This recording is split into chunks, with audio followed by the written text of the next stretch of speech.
વિદ્યાર્થી મિત્રો, ધોરણ 7 પાઠ 3 સચ્ચા હીરા. તમારા પાઠનું નામ છે સાચો હીરો. આપણે હિન્દીમાં કહીશું સચ્ચા હીરા અને આમ કહીશું સચ્ચા હીરા. તો સાચો હીરો આ પાઠની અંદર 4 સ્ત્રીઓ હોય છે. એ પોતાના દીકરા વિશે અલગ અલગ પોતાના દીકરાઓની અંદર જે ગુણો છે અથવા જે પોતાના દીકરાઓની અંદર જે જ્ઞાન છે અને એ દરેક માતા પોતપોતાના દીકરાઓનો અભિપ્રાય આપે છે. પહેલી કહે છે કે મારો દીકરો સરસ છે, બીજી કે મારો સરસ છે, ત્રીજા કે મારો સરસ છે. પણ વાસ્તવમાં આ એમનું વર્તન જોઈ અને પછી આપણને ખબર પડે કે કયો દીકરો સારો છે. તો આપણે આ પાઠને વાંચી અને समझीशु. पाठનું નામ છે सच्चा हीरा. सूर्य अस्त हो रहा था. पक्षी चहचहाते हुए अपने अपने नीड की ओर जा रहे थे. विद्यार्थी मित्रों, शब्द હું જે બોલું એ શબ્દની નીચે તમારે લીટી પણ કરવાની છે, એનો અર્થ પણ લખવાનો છે. મુહાવરામાં પણ તમારે એવું કરવાનું રહેશે. ચોપડીની અંદર જ્યારે મુહાવરો બોલું ત્યારે તમારે પેન્સિલથી નીચે લીટી કરીને એનો અર્થ લખવાનો રહેશે. सूर्य अस्त हो रहा था. पक्षी चहचहाते हुए अपने अपने नीड की ओर जा रहे थे. देखो, આ ક્યારનું ચિત્ર છે? સાંજનું ચિત્ર છે. સૂર્ય અસ્ત હતા. જે સુરત દાદા છે એ અસ્ત થતા હતા એટલે સાંજનો સમય છે. પક્ષી ચહચહાતે. ચહચહાના નીચે લીટી કરો લખો પક્ષીઓ કા બોલના. अपने अपने નીડ એના ઉપર લખો ઘોંસલા. નીડ એટલે માળો. તો સૂર્ય અસ્ત થતો તો પક્ષીઓ પોતાનો કલરવ કરતા કરતા પોતાના માળાની તરફ જઈ રહ્યા હતા. गांव की कुछ स्त्रियां पानी लेने के लिए घड़े लेकर कुएं की ओर चल पड़ी. सांजनो संध्यानो समय હતો. એ સમયે ગામની જે 3-4 સ્ત્રીઓ હતી એ સ્ત્રીઓ ઘડો લઈ અને પોતાના કૂવા પર પાણી ભરવા જાય છે. પહેલાના જમાનામાં પાણીનું કનેક્શન ઘર સુધી નહોતું. લોકો પાણી લેવા માટે કૂએ જ જતા. पानी भरकर कुछ स्त्रियां तो अपने घरों को लौट गई, परंतु उनमें से 4 कुएं की पक्की जगत पर बैठकर आपस में इधर उधर की बातें करने लगी. देखो, ઘણી બધી સ્ત્રીઓ ત્યાં પાણી ભરવા ગઈ હતી. એમાંથી ઘણા ઘરે આવી ગયા અને 3-4 સ્ત્રીઓ એવી હતી કે જે ત્યાં આગળ કુએ કી પક્કી જગત યાને કૂવાનો જે ચબૂતરો હતો, પક્કી જગત યાને કૂવાનો ચબૂતરો, જે કૂવાનો ચબૂતરો હતો એની પર બેસી અને इधर उधर की बातें करने लगी. इधर उधर की बातें करना ये मुहावरो છે. नीचे લીટી કરો. इधर उधर की बातें करना यानी गप्पे लगाना. बैठा बैठा गप्पा मारता था. बात करते करते बात बेटों पर जा पहुंची. 4 जण गप्पा मारता था तो गप्पा मारता मारता પોતાના દીકરાઓને બેટાઓની વાતો કરવા લાગ્યા. उनमें से एक की उम्र सबसे बड़ी लग रही थी. वह कहने लगी. देखो, 4 સ્ત્રીઓ હતી, એમાંથી એક સ્ત્રી એની ઉંમર વધારે હતી, થોડી ઉંમર લાયક હતી. એ કહેવા લાગી, भगवान सबको मेरे जैसा बेटा दे. मेरा बेटा लाखों में है एक है. उसका कंठ बहुत मधुर है. वह बहुत अच्छा गाता है. उसके गीत सुनकर कोयल और मैना भी चुप हो जाती है. लोग बड़े चाव से उसका गीत सुनते हैं. देखो, સૌથી પહેલી સ્ત્રી હોય છે એ પોતાના દીકરા વિશે કહે છે કે મારો દીકરો તો કેવો છે, लाखों में एक. लाखों में एक होना એ મુહાવરો છે. લીટી કરો નીચે. लाखों में एक होना એને વિશિષ્ટ હોના. વિશિષ્ટ હોના. મારો જે દીકરો છે એ બધા કરતા અલગ જ છે. એનો કંઠ યાને ગળું, એનો કંઠ, એનો અવાજ જે છે બહુ મધુર હે. એનો અવાજ ખૂબ સુંદર છે અને બહુ સરસ ગાય છે. એનું ગીત સાંભળી અને કોયલ અને મેના પણ ચૂપ થઈ જાય છે. તમને ખબર છે કોયલનો ટવકો જે હોય બહુ મધુર હોય છે. તો કોયલના ટવકા કરતાં પણ એનો અવાજ મધુર છે. અને જ્યારે મારો દીકરો ગીત ગાય છે ત્યારે કોયલ અને મેના પણ ચૂપ થઈ જાય છે. લોકો બહુ જ પ્રેમથી એનું ગીત સાંભળે છે. લોક બડે ચાવ સે ઉસકા ગીત સુનતે. ચાવ યાને પ્રેમ. લોકો બહુ જ પ્રેમથી એનું ગીત સાંભળે છે. તો હવે તમે હું જે વાંચું એની નીચે અંડરલાઈન કરો. તમને પ્રશ્ન પૂછાય કે પહેલી સ્ત્રીને अपने बेटे के बारे में क्या कहा, તો તમારે લખવાનું અંડરલાઈન કરજો, भगवान सबको मेरे जैसा बेटा दे. मेरा बेटा लाखों में एक है. उसका कंठ बहुत मधुर है. वह बहुत अच्छा गाता है. उसके गीत को सुनकर कोयल और मैना भी चुप हो जाती है. लोग बड़े चाव से उसका गीत सुनते हैं. આ તમારો પ્રશ્નનો જવાબ. પહેલી સ્ત્રીને अपने बेटे के बारे में क्या कहा, તો તમારે આ લખવાનું રહેશે જવાબ. મારી નીચે લીટી કરશો.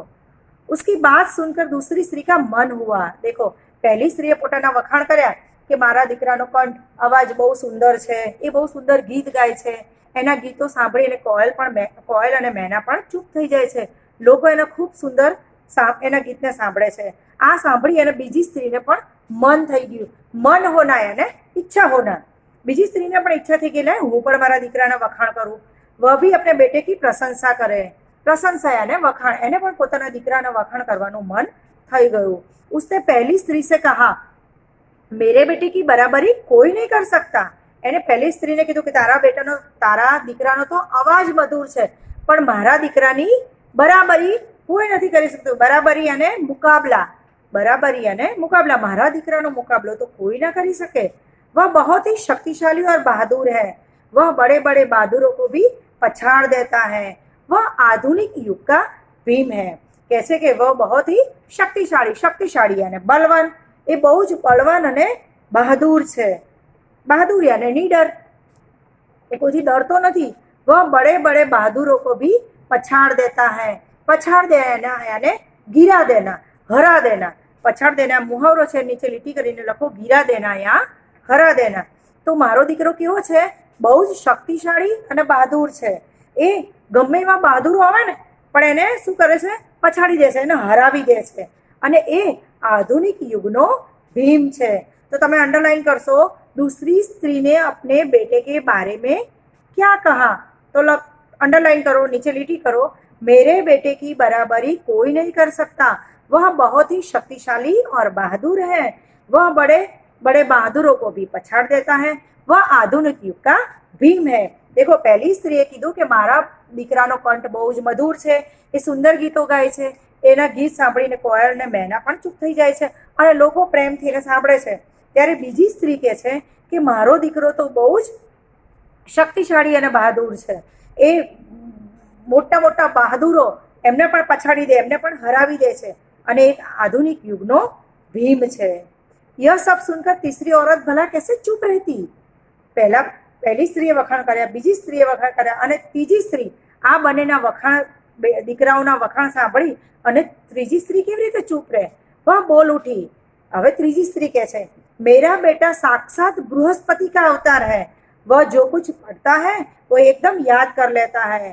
ऐसा लगता है मानो उसके कंठ में सरस्वती का निवास हो. હવે ત્રીજી સ્ત્રી કહે છે કે मेरा बेटा साक्षात यानी प्रत्यक्ष, साक्षात यानी प्रत्यक्ष.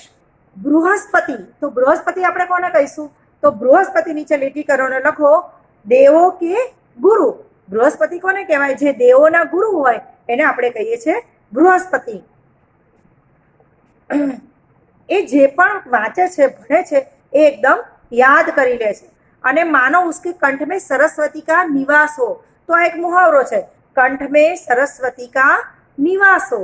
कंठ में सरस्वती का निवास होना. એ નીચે લીટી કરો અને પછી લખો તમે पढ़ाई. जो मैंने लखी है कंठ में सरस्वती का निवास होना यानी पढ़ाई लिखाई में बहुत तेज होना. ભણવામાં અને વાંચવામાં જો બહુ હોશિયાર હોય તો લોકો કહે છે કે એના કંઠમાં તો સરસ્વતીનો નિવાસ છે. હવે સરસ્વતી કોની દેવી છે? તમને પરીક્ષામાં પૂછે સરસ્વતી કિસકી દેવી है. सॉरी, તમને એમ પૂછે વિદ્યા की देवी कौन है? તો શું આવશે? સરસ્વતી. સરસ્વતી માં એ વિદ્યાના દેવી છે. તો તમને પરીક્ષામાં પૂછાય તો તમે આ જવાબ લખશો. હવે તમે तीसरी स्त्री ने अपने बेटे के बारे में क्या कहा है नीचे લીટી કરો, अंडरलाइन करशो. मेरा बेटा साक्षात बृहस्पति का अवतार है. वह जो कुछ पढ़ता है वो एकदम याद कर लेता है. ऐसा लगता है मानो उसके कंठ में सरस्वती का निवास है. આ ત્રીજી સ્ત્રી કહે છે. પહેલી સ્ત્રી એના દીકરાના ગળાના ગીતોના વખાણ કરે છે, એના કંઠના વખાણ કરે છે. બીજી સ્ત્રી છે એ પોતાના દીકરાની શક્તિના વખાણ કરે છે કે બહુ બહાદુર ને બહુ શક્તિશાળી છે. એ ગમે એવા શક્તિશાળી બહાદુરો આવે તો પણ એને પછાડી હરાવી દે છે અને આધુનિક યુગનો ભીમ છે. જ્યારે ત્રીજી સ્ત્રી કહે છે કે મારો દીકરો તો સાક્ષાત પ્રત્યક્ષ જાણે દેવોનો ગુરુ છે, બૃહસ્પતિ છે. અને એ જે પણ ભણે કે વાંચે કે લખે એકદમ તરત એને યાદ રહી જાય છે, જાણે કે એના કંઠમાં સરસ્વતીનો નિવાસ હોય. આ ત્રણેય સ્ત્રીઓ પોતાના દીકરાઓનો અભિપ્રાય આપી દીધા. तीनों औरतों की बातें सुनकर चौथी स्त्री चुपचाप बैठी रही. उसने अपने बेटे के बारे में कुछ न कहा. पहली ने उसे टोकते हुए कहा, क्यों बहन तुम क्यों चुप हो? तुम भी तो अपने बेटे के बारे में कुछ बताओ। देखो, ત્રણેય સ્ત્રીઓએ પોતાના દીકરાનો અભિપ્રાય આપ્યો અને પછી એ ચોથી જે સ્ત્રી છે એ ચૂપચાપ બેઠી છે, એ પોતાના દીકરા વિશે કશું જ કહેતી નથી. ત્યારે પહેલી સ્ત્રીએ કીધું કે અમે ત્રણેય અમારા દીકરાના વખાણ કર્યા, તો તમે તો તમારા દીકરાના વખાણ કરો. તમે તમારા દીકરામાં એવું કે શું વિશિષ્ટ છે એની તો વાત કરો, તમે કેમ ચૂપ છો?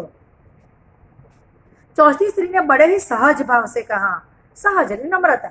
ચોથી સ્ત્રીએ બહુ જ નમ્રતાથી કીધું, મેં अपने बेटे की प्रशंसा क्या करूं? એ કહે છે કે હું મારા દીકરાની શું પ્રશંસા કરું? वह न तो गंधर्व सा गायक है, न भीम सा बलवान और न ही बृहस्पति सा बुद्धिमान है.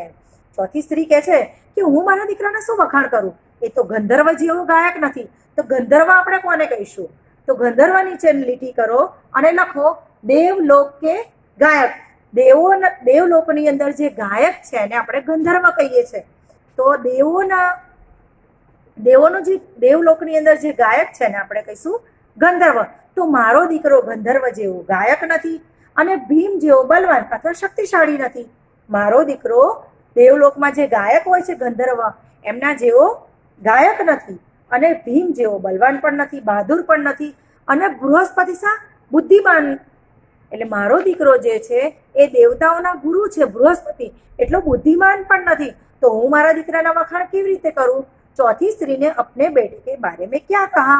तो अंडरलाइन करो, वह न तो गंधर्व सा गायक है, न भीम सा बलवान और न ही बृहस्पति सा बुद्धिमान. મારો દીકરો ગંધર્વ જેવો ગાયક નથી, ભીમ જેવો બહાદુર અને બલવાન નથી અને બૃહસ્પતિ જેવો બુદ્ધિમાન નથી.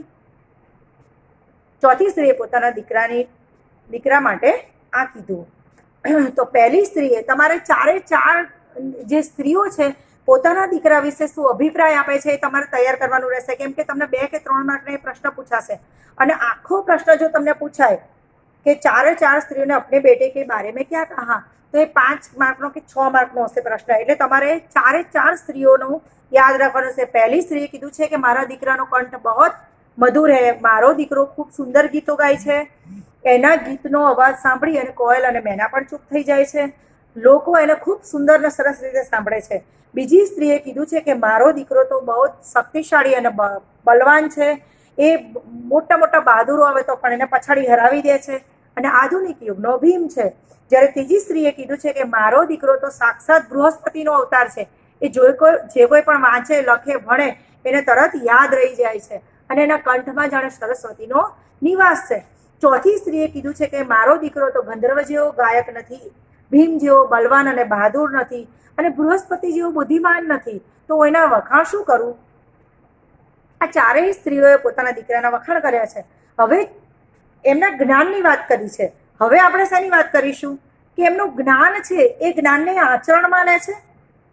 જ્યારે વ્યક્તિ સારો ક્યારે કહેવાય? જ્યારે એની કથની અને કરની બંને એક હોય ત્યારે, બરાબર?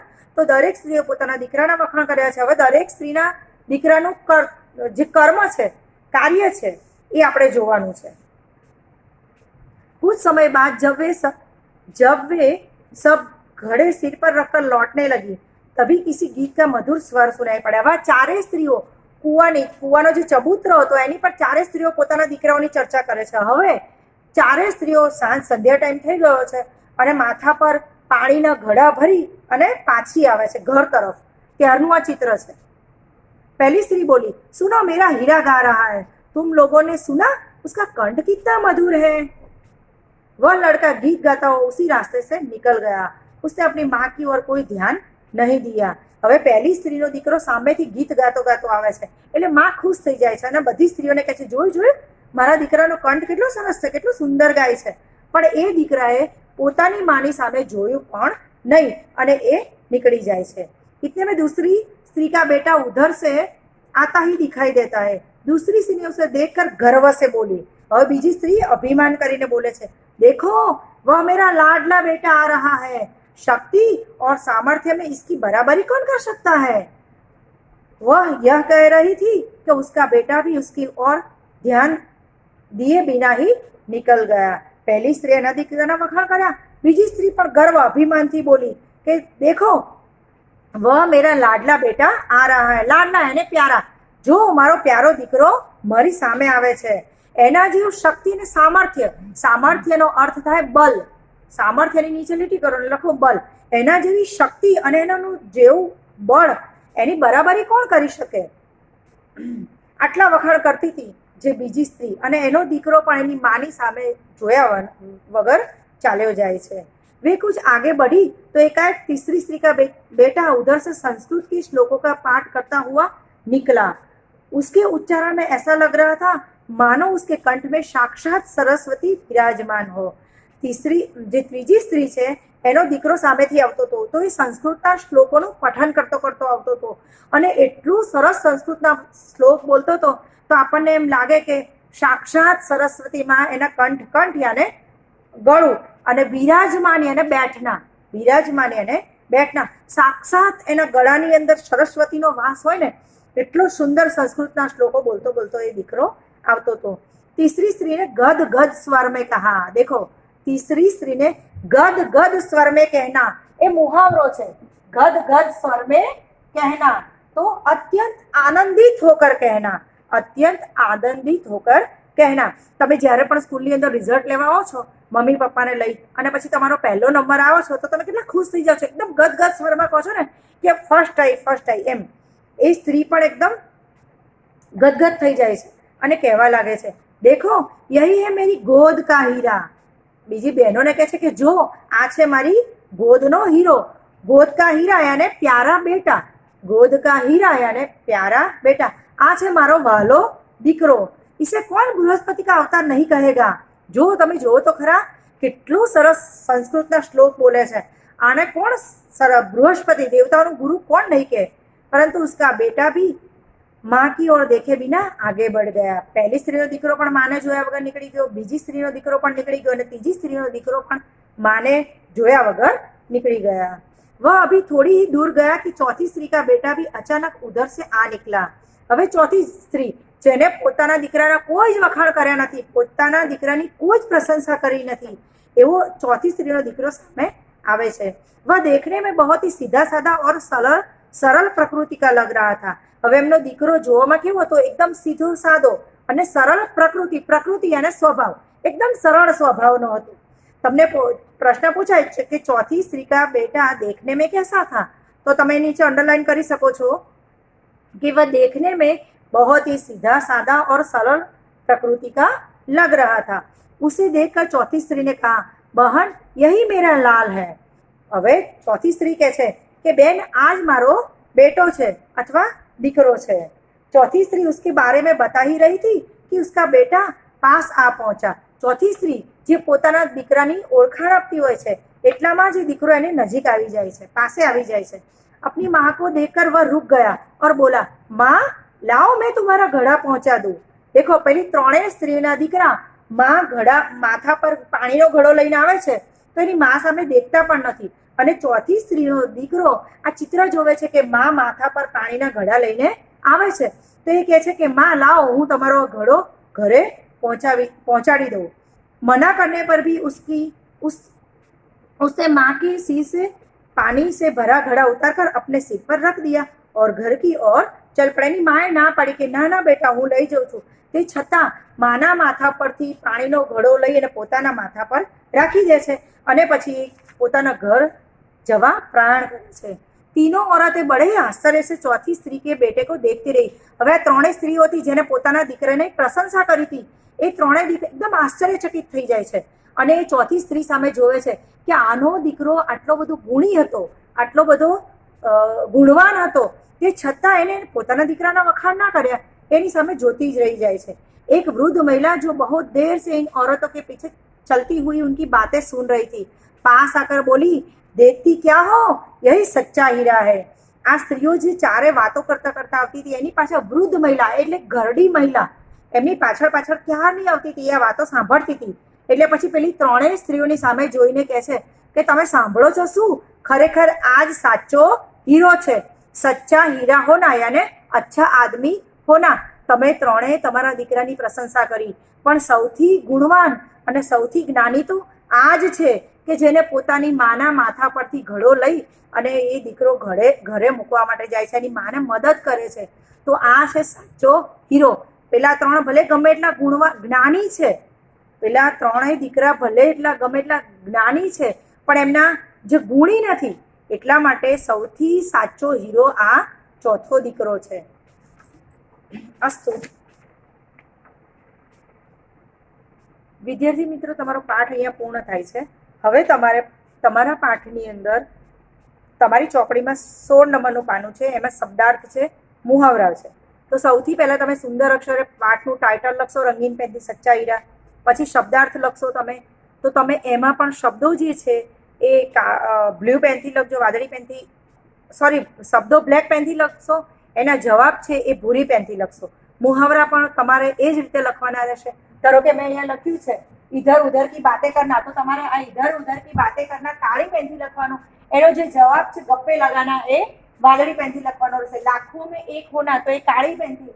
એનો જે જવાબ છે વિશિષ્ટ હોના, એ તમારે વાદળી પેનથી લખવાનો રહેશે. આવી રીતે શબ્દનો અર્થ લખવાના રહેશે અને મુહાવરા પણ લખવાના રહેશે. બરાબર. સ્વાધ્યાયના ચોપડાની અંદર પછી અભ્યાસ છે, એમાં પહેલો પ્રશ્ન છે નિમ્નલિખિત પ્રશ્નો કે મૌખિક उत्तर दीजिए. ચોથી શ્રીકા બેટા સચमुच हीरा था क्यों? તો તમારે આ 3ના પ્રશ્ન જવાબ મૌખિક નહીં, સ્વાધ્યાયના ચોપડામાં લખવાના છે. અભ્યાસનો પહેલો પ્રશ્ન લખવાનો છે સ્વાધ્યાયના ચોપડામાં, અભ્યાસનો બીજો પ્રશ્ન લખવાનો રહેશે. પછી અભ્યાસનો ત્રીજો અને ચોથો પ્રશ્ન છે એ તમારે નિબંધની નોટમાં લખવાનો રહેશે. અભ્યાસનો ત્રીજો અને ચોથો પ્રશ્ન તમારે નિબંધની નોટમાં લખવાનો રહેશે. અભ્યાસનો 5મો પ્રશ્ન જે છે નિમ્નલિખિત કહાની કા સારાંશ લીખીએ, તો આ સારાંશ તમારે સ્વાધ્યાયના ચોપડામાં લખવાનો રહેશે. પ્રશ્ન 3 અને પ્રશ્ન 4 તમારે નિબંધની નોટમાં લખવાનો રહેશે. પ્રશ્ન 5 તમારે સ્વાધ્યાયના ચોપડામાં લખવાનો રહેશે. પછી તમારું સ્વાધ્યાય છે, તો સ્વાધ્યાયનો પહેલો પ્રશ્ન છે નિમ્નલિખિત પ્રશ્નો કે ઉત્તર લીખીએ, તો એમાં 4 પ્રશ્નોના જવાબ લખવાના છે. તો પ્રશ્ન લખવાનો કાળી પેનથી, જવાબ લખવાનો ભૂરી પેનથી. પ્રશ્ન 2 છે સ્વાધ્યાયનો બીજો પ્રશ્ન નિમ્નલિખિત યુક્તિ कौन किसे कहता है लिखिए, तो તમારે અહીંયા આગળ ધારો કે પહેલું વાક્ય છે યહી સચ્ચા હીરા હે, તો આ વાક્ય કોણ કોને કહે છે એ તમારે લખવાનું છે. બરાબર. પછી તમારા સ્વાધ્યાયના ચોપડામાં જ લખવાનું રહેશે સ્વાધ્યાયનો પહેલો બીજો પ્રશ્ન. એટલે સ્વાધ્યાયના ચોપડાની અંદર પહેલા શબ્દાર્થ, પછી મુહાવરા, પછી અભ્યાસનો પહેલો પ્રશ્ન, બીજો પ્રશ્ન અને 5મો પ્રશ્ન. અભ્યાસનો ત્રીજો અને ચોથો નિબંધની નોટમાં લખવાનો રહેશે. સ્વાધ્યાયનો પહેલો અને બીજો પ્રશ્ન લખવાનો રહેશે. તમારી જે ભાષા સજ્જતા છે એમાં તમારે કાળ છે, તો હું તમને વિશેષણ કાળ બધું એકી સાથે ભણાવીશ ને નિબંધની વ્યાકરણની નોટમાં લખાવીશ. એટલે તમારે અત્યારે વ્યાકરણ લખવાનું નથી, તમારો સિલેબસ પતી જાય પછી હું તમને વ્યાકરણ લખાવીશ. એટલે તમારે પાઠ 3ની અંદર શબ્દાર્થ, મુહાવરા, અભ્યાસના મેં જે પ્રશ્ન કીધા અને સ્વાધ્યાયના જે પ્રશ્ન કીધા એ લખવાના રહેશે. અને હું જ્યારે પણ તમારો ચોપડો ચેક કરવા માટે મંગાવું સ્વાધ્યાયનો, ત્યારે તમારે મોકલવાનો રહેશે. એટલે તમે સુંદર અક્ષરે સ્વાધ્યાય લખજો, જેથી હું વાંચી શકું અને તમે સ્વાધ્યાય પણ લખીને તૈયાર કરશો.